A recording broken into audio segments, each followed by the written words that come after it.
न पूछो कि मेरी मंजिल है कहाँ, अभी तो सफर का इरादा किया है। हिम्मत न हारूंगा मैं उम्र भर, किसी से नहीं खुद से वादा किया है। जय श्री कृष्ण साथियों, आज हम अपने इस वीडियो में एक नए बिंदु की ओर लेके चल रहे हैं आपको। वह है आत्मसम्मान, जिसे हम सेल्फ रिस्पेक्ट या सेल्फ एस्टीम भी कह सकते हैं। अर्थात आत्मसम्मान हमारे गौरव में चार चांद लगाता है। आत्मसम्मान सुखी एवं सफल जीवन का आधारभूत तत्व है। इस आत्मसम्मान के बिना हम सफल भी हो सकते हैं, हम एक बेहतर जीवन भी जी सकते हैं, लेकिन यदि हमें कहा जाए कि हम अंदर से खुश रह सकते हैं तो नहीं। बिना आत्मसम्मान के हमारा आत्मिक सुख प्राप्त नहीं हो सकता है। इसलिए साथियों, इस आत्मसम्मान की महिमा सर्वोपरि है। इसलिए कोई भी कार्य करने से पहले अपने आत्मसम्मान को परखिए जरूर। आप यह महसूस करिए कि आत्मसम्मान आपको वह ऊंचाई दिलाएगा जो बाकी सारी चीजें नहीं दिला सकती हैं। इसलिए किसी भी परिस्थिति में अपने आत्मसम्मान को खोना नहीं चाहिए।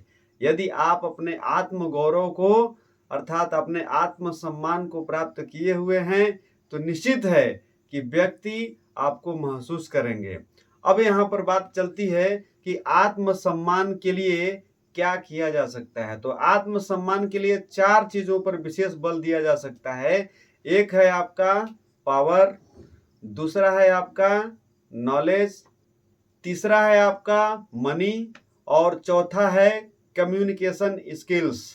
अर्थात आप में यदि शक्ति है, धन है, जानकारी है अर्थात नॉलेज है, और यदि आपके अंदर बात करने की या लोगों से मिलने जुलने के दौरान आप कार्य कुशल हैं, बात करने के दौरान आप अपने भावनाओं को आराम से बता सकते हैं, समझा सकते हैं, तो इनमें से कोई भी गुण यदि आपके पास है तो निश्चित रूप से आपको व्यक्ति सम्मान करेंगे और आपको महसूस करेंगे कि आपके अंदर निश्चित रूप से वह आत्मसम्मान की भावना है और आप आराम से उस आत्मसम्मान की भावना के साथ जी सकते हैं।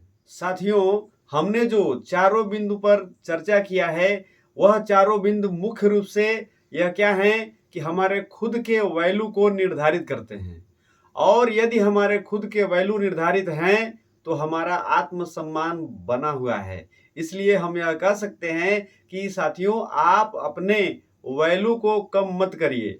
अपने आप की जो वैल्यू है उसे निश्चित रूप से आप बरकरार रखिए। इसके लिए आपको निश्चित रूप से इन चारों बिंदुओं पर कार्य करना पड़ेगा। उसमें से यदि किसी भी बिंदु पर आप बेहतर तरीके से अपनी पकड़ बनाए हुए हैं तब भी आपकी वैल्यू समाज में रहेगी और आपकी बातों का या आपके कार्यों का या आपकी सफलता या अन्य किसी भी चीज का निश्चित रूप से गुणगान किया जाएगा और बातें की जाएंगी।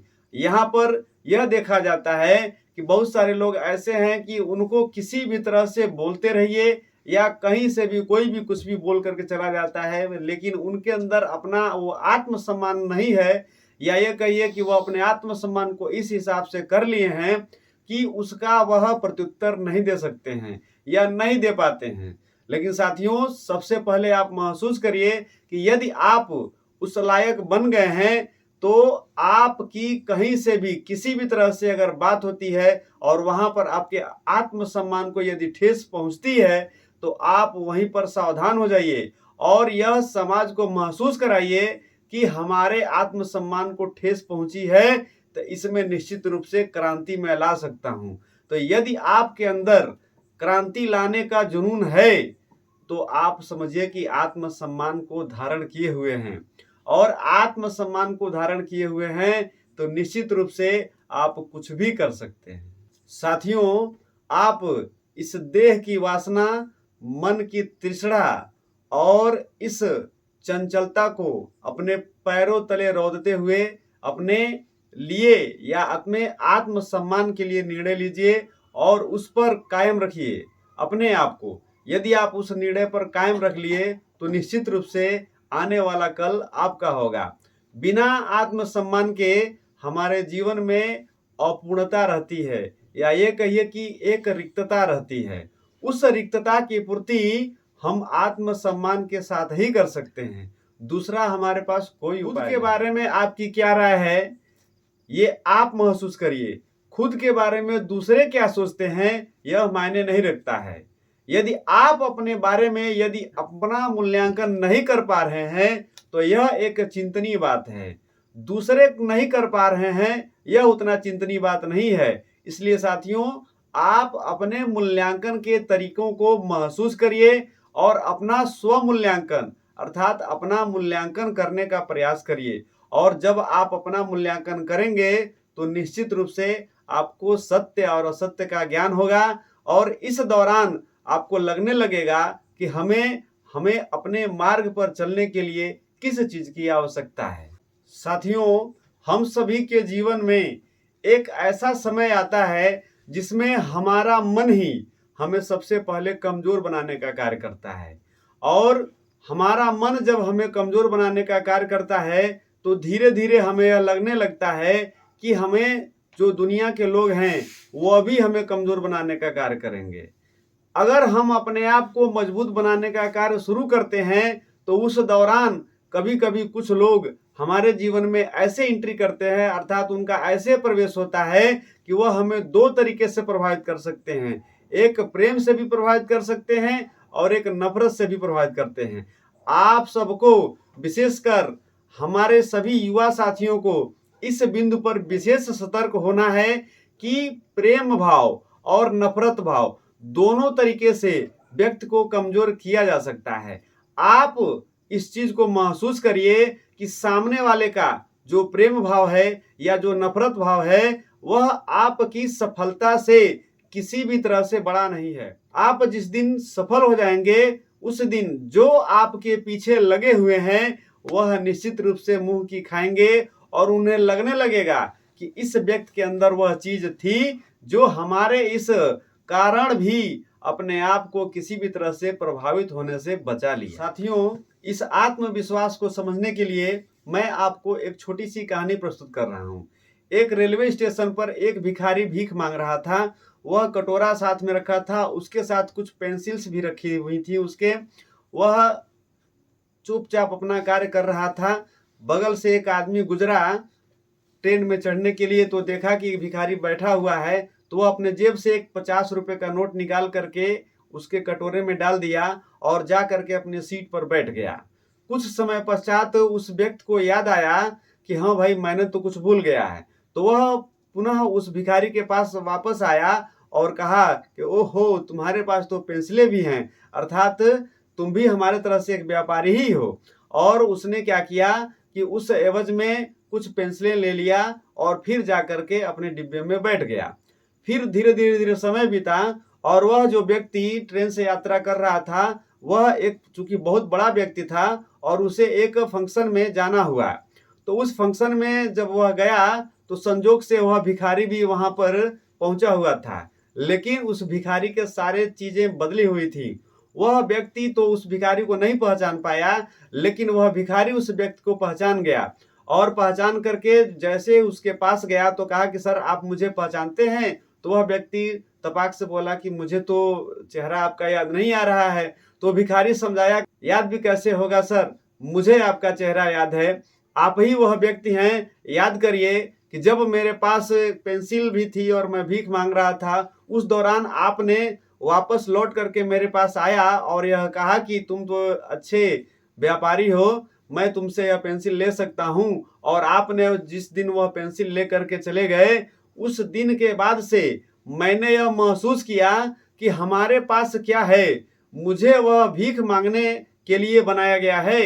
यदि मुझे भीख मांगने के लिए बनाया गया है तो ऐसे व्यक्तित्व से मुलाकात नहीं होती। तो मैंने अपने आप को महसूस किया कि मेरा यह जो आत्मसम्मान है वह इस भीख मांगने के लायक नहीं है। और मैंने उस दिन से क्या किया कि वह पेंसिल बेचना शुरू किया, उसके बाद से पेन बेचना शुरू किया, फिर पेंसिल, पेन, कॉपी, ऐसे करते करते मैं अपना व्यवसाय बढ़ाता गया। और इस समय में चारों तरफ जो थोक विक्रेता, वह मुख्य थोक विक्रेता के रूप में मैं हूं, जो स्टेशनरी को सप्लाई देता हूं। तो सर इसमें आपका बहुत बड़ा योगदान है कि आपने मेरे आत्मविश्वास को जगा दिया। तो साथियों, इस कहानी से आपको यह प्रेरणा लेना चाहिए कि हमारे अंदर का जो आत्मविश्वास है, यदि कहीं किसी कारणवश सोया पड़ा है तो उसे जगाने की जरूरत है। और उसे जगाने के लिए सबसे पहले आपको अपने अंदर झांकना पड़ेगा, अर्थात अपना एक ध्यान लगाना पड़ेगा। अपने व्यक्तित्व को मजबूत बनाने के लिए आपको दो तरीकों का पालन करना पड़ेगा। एक तो आपका ध्यान है और दूसरा आपका स्वास्थ्य है।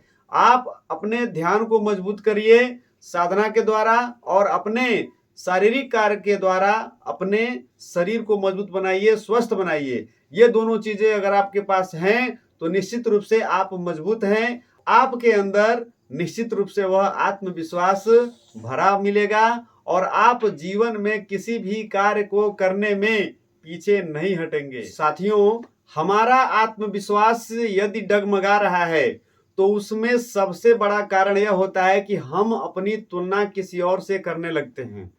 हम अपनी तुलना किसी और से जब करते हैं तो हमें लगने लगता है कि अभी हम कहाँ हैं। आप इस दुनिया के सबसे विशिष्ट व्यक्ति हैं। आपको प्रकृति ने बनाया है इस विशिष्टता के साथ, तो आपकी तुलना किसी से क्या हो सकती है। हर व्यक्ति अपने आप में विशिष्ट होता है। उस व्यक्ति का अपना स्थान है और आपका अपना स्थान है। इसलिए आप अपने आप की विशिष्टता को महसूस करते हुए निश्चित रूप से सही दिशा में लगे रहिए, तो आपको हर कार्य में सफलता मिलना प्रारंभ हो जाएगी। साथियों, याद रखिए कि आपके खुद की पहचान होना जरूरी है और वह आपके खुद की पहचान ही आपका आत्मसम्मान है और आत्मसम्मान ही आपके गौरव को बढ़ाता है। आज के इस वीडियो में इतना ही। मिलते हैं फिर अगले वीडियो में। यदि आपको मेरा यह वीडियो पसंद आया हो तो कृपया आप इसे लाइक, शेयर और कमेंट कीजिए। और हाँ, यदि आप हमारे इस चैनल पर नए हैं तो कृपया आप इसे सब्सक्राइब करिए और बेल आइकन को अवश्य दबाएं, जिससे हमारे अगले वीडियो का नोटिफिकेशन आपको आसानी से उपलब्ध हो सके। तब तक के लिए जय श्री कृष्ण।